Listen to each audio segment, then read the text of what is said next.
Madame la maire du 3e arrondissement, je suis bien consciente, je suis venue plusieurs fois dans les écoles du 3e arrondissement l'année dernière sur les difficultés qu'ont rencontrées certains périscolaires. C'est effectivement des difficultés qui sont complexes puisque ça intervient dans un environnement multipartenarial. Nous le savons bien, l'école est désormais ouverte sur à la fois du périscolaire, du scolaire, avec différentes équipes qui interviennent. Et ces difficultés nécessitent un véritable accompagnement. Je crois que nous sommes intervenus particulièrement sur certaines de vos écoles et je tiens à remercier à la fois la disponibilité des adjoints d'arrondissement, mais également les services pour leur investissement.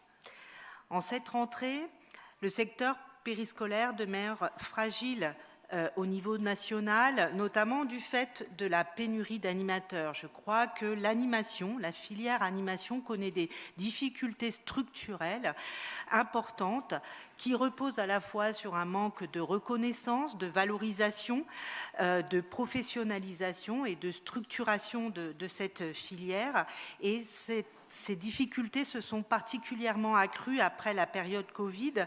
Je rappelle qu'il y a eu une absence pratiquement totale de formation de BAFA sur l'année 2020-2021. Dans ce cadre national, à Lyon particulièrement, la ville porte un enjeu de stabilisation et de fidélisation des équipes périscolaires.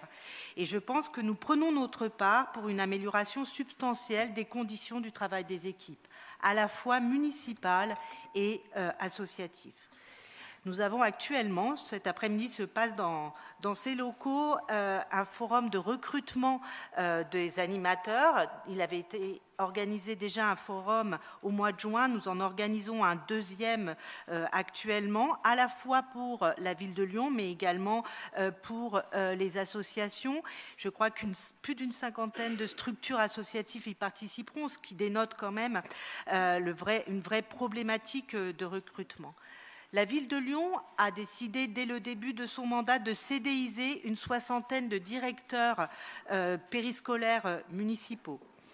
Nous avons un partenariat de longue date avec l'université Lyon 2 et qui est en train d'aboutir sur une licence professionnelle.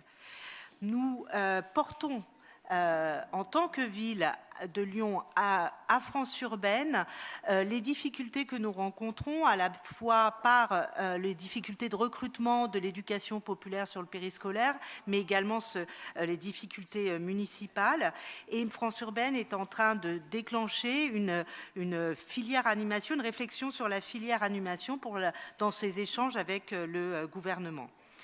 Nous proposons des animations périscolaires attractives, renouvelées, qui s'accompagnent de formations. Et ces formations concernent à la fois nos animateurs municipaux, mais concernent également les animateurs associatifs pour donner du contenu et essayer de renforcer la formation des animateurs.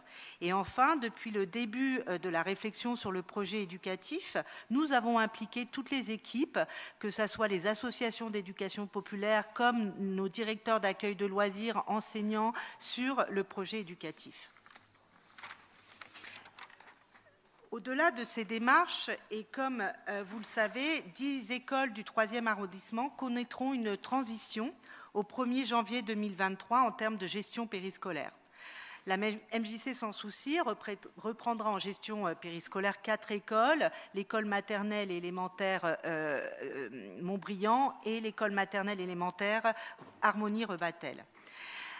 Nous connaîtrons en novembre les nouveaux acteurs retenus dans le cadre d'un marché public après les délais administratifs de rigueur concernant les écoles Charial, Paul-Bert et Ménis.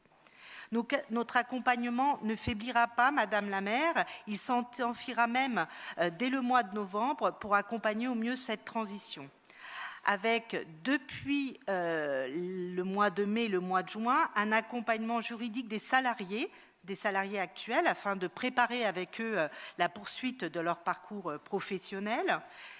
avec la poursuite suivant les acteurs qui auront été retenus dans le cadre du marché, avec des temps de contact, de visite, de rencontres, d'acculturation qui vont s'échelonner jusqu'aux vacances de fin d'année dans les écoles concernées par cette transition.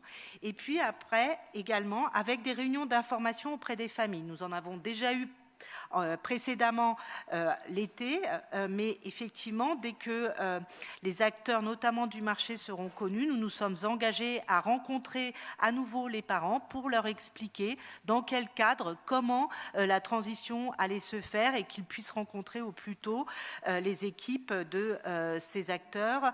Nous avons déjà, avec la MJC, sans souci, fixé des rencontres sur les écoles Rebattel et Montbriand pour accompagner ces démarches-là. Notre objectif est et restera le même, l'amélioration continue de la qualité d'accueil pour les enfants. J'espère vous avoir répondu par ces quelques propos. Merci.